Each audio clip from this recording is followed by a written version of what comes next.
There had never been such a profound quiet in Oxford University's 800-year history. Professor Harrington had just said, "Africa has contributed nothing to human civilization." No one could have foreseen that Ibrahim Traoré's remarks during the next 10 minutes would go viral and put an end to the professor's career, yet he stood up while 500 academics held their breath. Oxford's Sheldonian Theatre was crowded that March afternoon for what was supposed to be a standard talk on 21st-century global leadership with a number of scholars and world leaders. As part of the university's African Leadership Series, Burkina Faso President Ibrahim Traoré was invited. He sat silently in the front row in a plain dark suit, taking notes as several speakers discussed development, democracy, and international cooperation. Professor Edmund Harrington, a man in his late 60s with silver hair and wire-rimmed glasses, started his lecture on the foundations of modern civilization at 3:30 p.m. His tone was confident, almost dismissive, as if the conclusions he was about to present were undeniable when we examine the pillars of human advancement.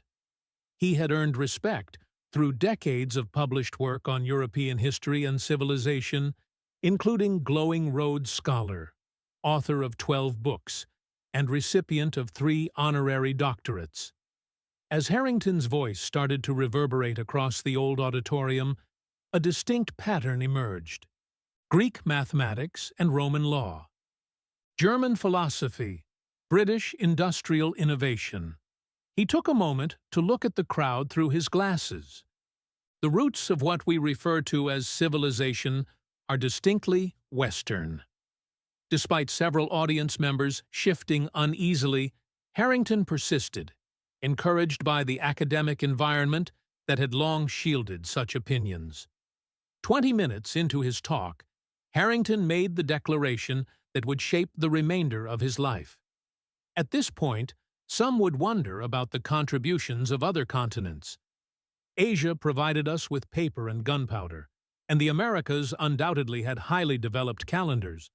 But Africa, I dare everyone in this room to name one notable contribution to human civilization from sub-Saharan Africa.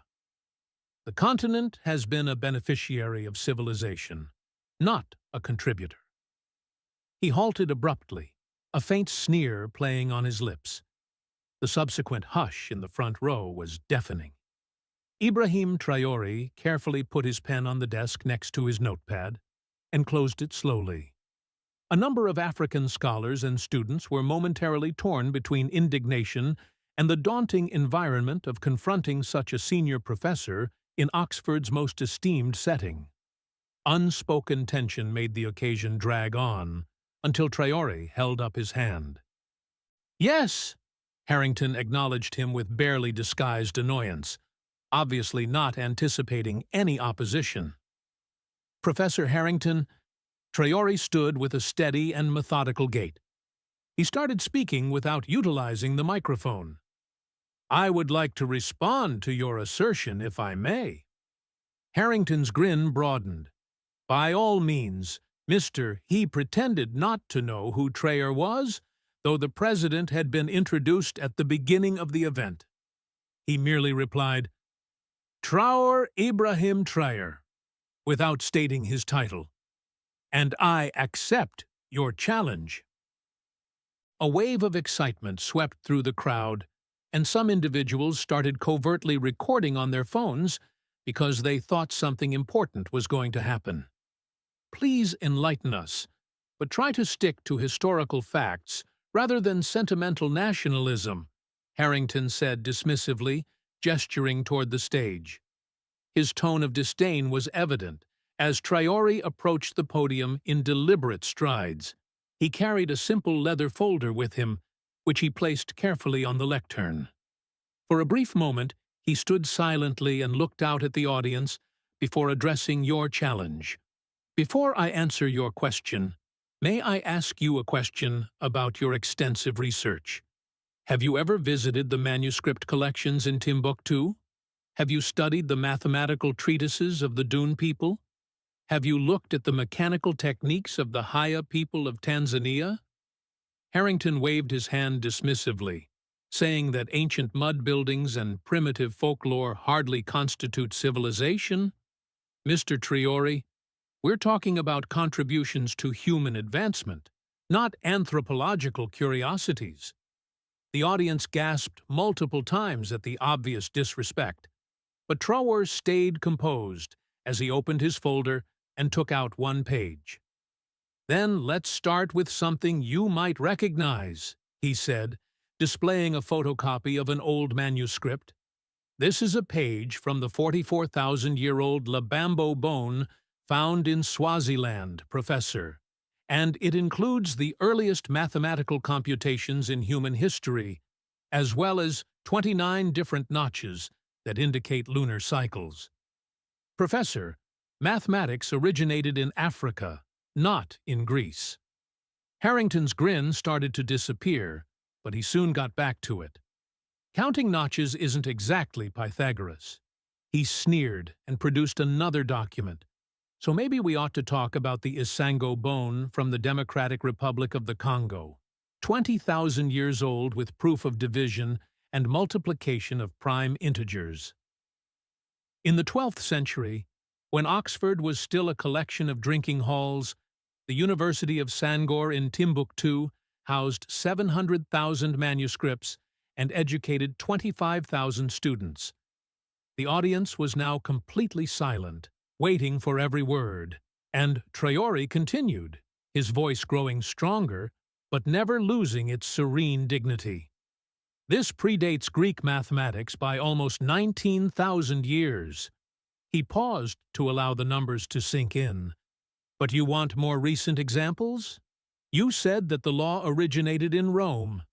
Shall we talk about the Ashanti Confederacy's constitution, which had checks and balances 3 centuries before the U.S. Constitution? Or the Buganda Parliament, which had a sophisticated democratic governance system at a time when absolute monarchs still controlled Europe? You mentioned German philosophy," Traoré continued, "in his element now. Have you read the writings of Zera Jacob, an Ethiopian philosopher from the 17th century, who created concepts of human rights and reasoned inquiry that predate the European Enlightenment? His pupil Walda Huat created ethical treatises that are on par with everything written in Europe at the time, but they were obviously written in Gaius rather than Latin, so maybe they don't count in your estimation." Harrington attempted to interrupt, saying, "These are isolated examples," but Traoré raised his hand, and the professor unexpectedly fell silent. "Let me explain what isolation is like. The time when the world's knowledge was kept in the Library of Alexandria, which was established by an African dynasty, while the founders of Oxford were still living in mud huts. You want contributions to civilization when Europeans thought the planet was flat, and African mathematicians were calculating its circumference." For the first time, Traoré's voice raised a little bit. "Let's discuss medicine. The first successful cataract surgery was carried out in Mali in the 14th century, and the first caesarean section in which the mother and child lived was carried out in Uganda in 1879 with methods that would not be used for another 50 years in European medicine. Enslaved Africans delivered the first immunization to America, which was not Edward Jenner's cowpox vaccine, but rather a variation against smallpox. He produced another piece of paper called Architecture. The great Zimbabwe's acoustics are superior to those of contemporary engineering.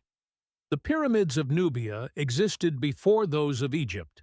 Perhaps you've never heard of the Libella rock churches because they don't suit your idea of African primitivism, but they were cut from individual pieces of volcanic rock with an accuracy that contemporary engineers find difficult to explain. There was a noticeable change in the space. After slouching, several students were now sitting up straight, taking notes, and numerous teachers were nodding. Some students appeared uneasy, while others seemed to be learning this information for the first time. Harrington's expression had changed from contemptuous to defensive to almost terrified. But Traore wasn't done. "Let's talk about metallurgy," he added, his voice now bearing the weight of unwavering confidence. "The bronzes of Benin are so complex that when Europeans first saw them, they refused to think Africans could have made them, leading them to create theories about lost civilizations. The Haya people of Tanzania were making carbon steel in blast furnaces 2,000 years ago, a technique that would not be seen in Europe until the Industrial Revolution. Portuguese agricultural artisans. Pearl millet and sorghum were domesticated by Africans. While Europe was going through the Dark Ages, the agricultural practices of the Dune people have sustained communities for over 1,000 years, in conditions where European farming methods fail within a season. Perhaps most importantly, Professor, let's talk about Ubuntu, the philosophical concept that we are because, while European philosophy was preoccupied with individual rights and conquest, African philosophy was developing concepts of restorative justice, collective responsibility, and human dignity that the so-called civilized world is only now beginning to understand the tragedy of. African rice, yam, black-eyed peas, watermelon, and okra developed intricate irrigation systems in the Sahel that supported cities of hundreds of thousands of people. Harrington, Professor the Tragedy, Traore said in a soft but piercing voice, is that scholars like you have spent centuries actively erasing, ignoring, and demeaning Africa's contributions to civilization. At its height, the Library of Timbuktu had more books than any university in Europe. Your ancestors called us illiterate, and when our astronomers were tracking the movements of the stars, you called us superstitious. When our healers were performing intricate surgeries, you called us witch doctors. He reached into his folder and took out one last piece of paper. Cecil Rhodes, the founder of the scholarship that may have paid for your education, wrote this professor a letter in which he expressly claims that African history must be suppressed in order to defend colonization. Professor, your ignorance is not unintentional. It is the outcome of a purposeful, methodical attempt to eradicate African contributions to human culture. And you have been doing it for 47 years. There was complete stillness in the theater. Harrington stood by the stage, opening and closing his mouth, but nothing came out. I could go on for hours, Professor, explaining how the Dune people's astronomical calculations about Sirius B were made centuries before Western telescopes were able to detect it, how intricate fractal geometry can be found in African art that predates Mandelbrot by centuries, and how the call and response tradition of African music served as the basis for jazz, blues, rock, and almost all other genres of popular music. However, I believe I've made my point. Traore came to a conclusion. He paused and looked at Harrington, saying, "The question isn't whether Africa contributed to civilization. The question is why you, a professor at one of the most prestigious universities in the world, don't know any of this, or worse. Why do you know it, and choose to reject it?"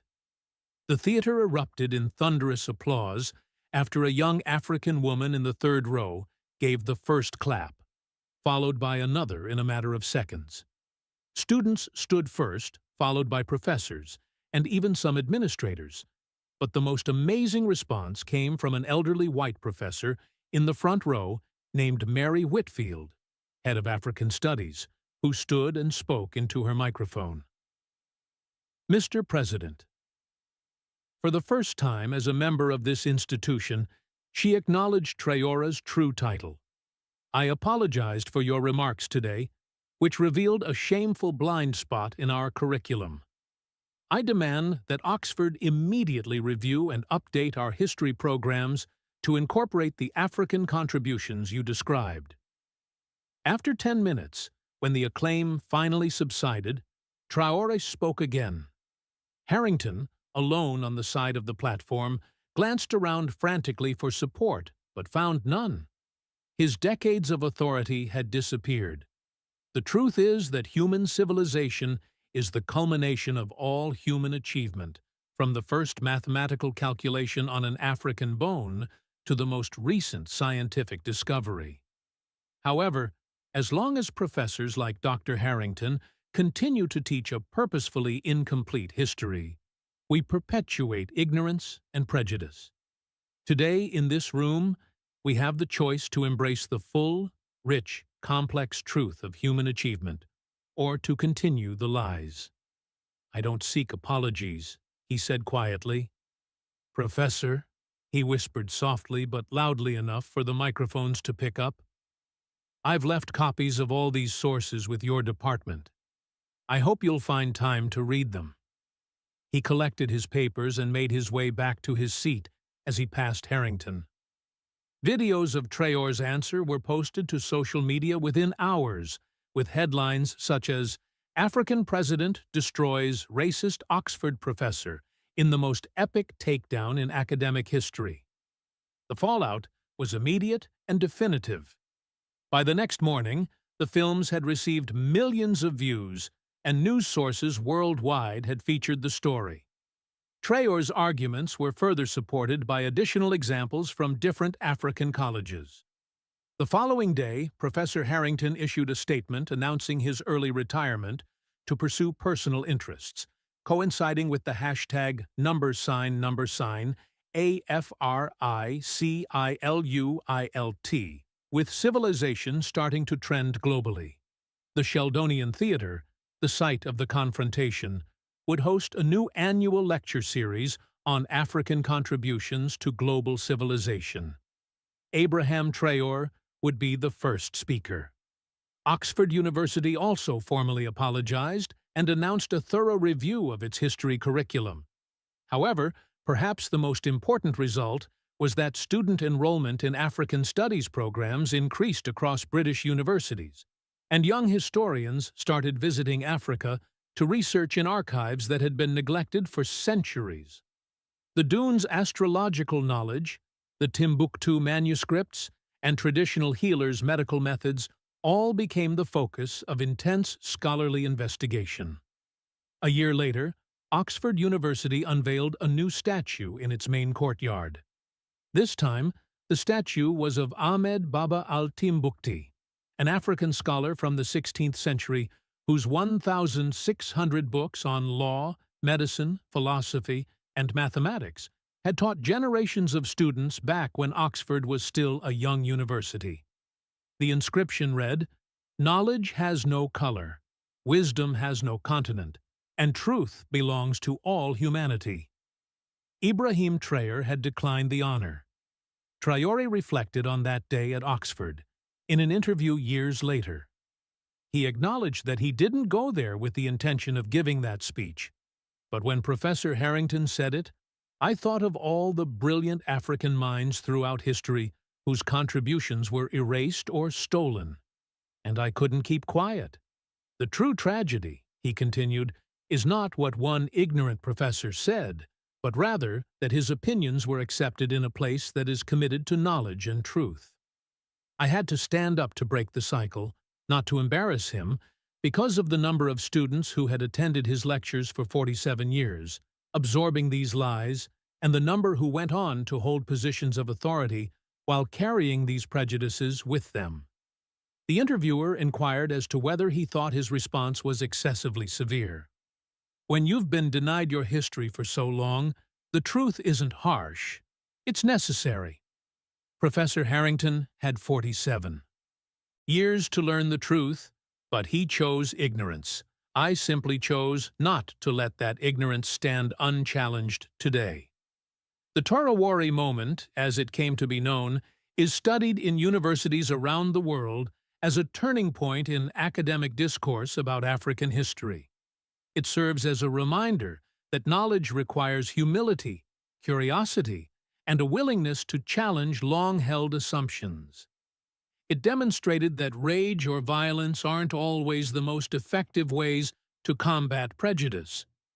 Teachers now start their courses on African history in schools from Lagos to London, from Cairo to Cape Town, with a straightforward truth that should never have been contentious. It is truth that is presented with dignity and supported by indisputable facts. Africa is not just a part of human civilization, it is the birthplace of it. The silence that descended on Oxford University that March afternoon marked not only the end of one professor's career, but also the start of a long-overdue discussion about whose accomplishments are acknowledged, whose stories are told, and whose contributions to human civilization are remembered.